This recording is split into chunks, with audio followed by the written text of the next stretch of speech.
What is halal? People say these people chant their magical slogans on the meat, so when we eat it, we want to be Muslims. That is the most foolish statement I've ever heard. All the creatures have been given life by the Almighty. What gives me the right to take the life of a cow away? I don't have the right. So the Almighty says, well, under certain conditions, you may be granted permission to take that life away in a specific way.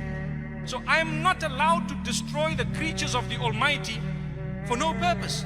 I cannot even destroy the ecosystem without purpose.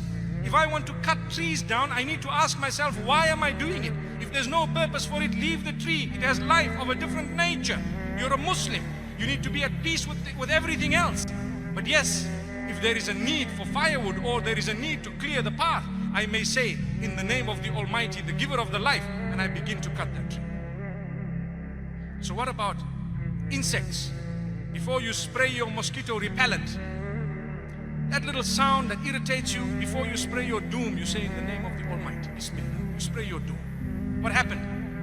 They were doomed. But that was for a purpose. You don't just go and destroy. If a reptile is harming you, you may, by the name of the Almighty. You need to take His name because He's the giver of that life. Who are you to take it away? So when it comes to the animals, there are certain animals that are permissible to eat.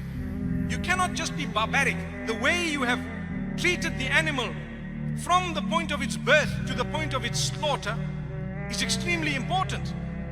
You need to be completely humane even with animals. You need to treat them, give them that life that they deserve, feed them properly, give them that air and the space. If you were to look at abattoirs that belong to non-Muslims, they are very barbarically run.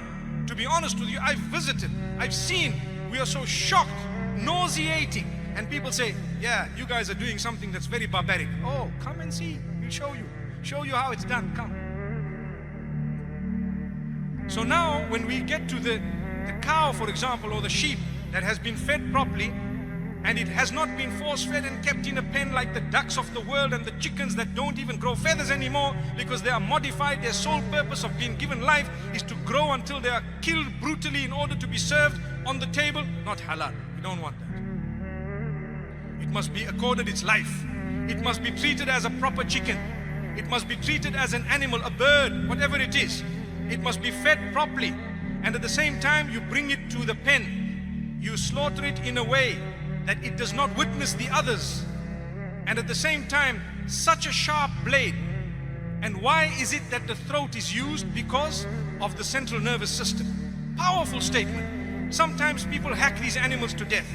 People say, you need to stun these animals. Did you know that there is research that proves that stunning an animal actually creates greater pain than if you don't stun the animal? People say, how? Go and check. You're confusing the animal totally. You're killing it unconscious. What are you talking about? Amazing. If you were to get cut with a blade as you're shaving, you won't even know that you're cut until water goes on it. Why? Razor was very sharp, very sharp. So we are to use a sharp blade, quick slice. When I burn my fingers, what happens? A message goes from the sensory nerves to my brain, central nervous system. It says, you are hurt, lift your hand up. It happens within a split second. But if the central nervous system is ruptured from the jugulars, the pain, the message goes up, it gets stuck there because it cannot go up anymore. Blood system, bloodstream out. So what happens? It numbs to a halt. That is halal. If you were to slice it, the message will not go from the bottom to the top, nor from the top to the bottom, because the jugulars are gone. Windpipe and food pipe. And you have to take the permission of the giver of that life when you are slaughtering it. If not, we don't want to eat that. You have stolen it from the property of God. Allahu Akbar. How can you just cut an animal? Who are you to take that life away? You need to say, in the name of the giver of the life here, I'm taking this by your permission. Such a humane way, beautiful. That is termed halal. You are taking the life away. And this is the original system of the Jews and the Christians. It is the original system that was taught by all the messengers. Islam adopts it quite strictly, and so does Judaism. And I'd like to think Judaism adopts it even more strictly. Go and study, you will find it. Same system. So why do people pick on halal? It in fact is the most humane main way. In fact, it is the way of being protected from horse meat. Allah protect us, yes. And the supervisors will ensure that things are happening.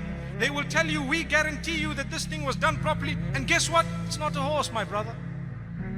It is a privilege and honor to eat something that was slaughtered by the name of the giver of the life. To say, only for eating purposes, consumption, we took into consideration every rule that you have put, and we have actually fulfilled everything. So we hope we will now get the blessing of the food that we put into our mouth. If not, I'd rather eat the vegetables. May Allah protect us. ليكن يومك للشعب ودادا، ليكن ربك للأرض مداد.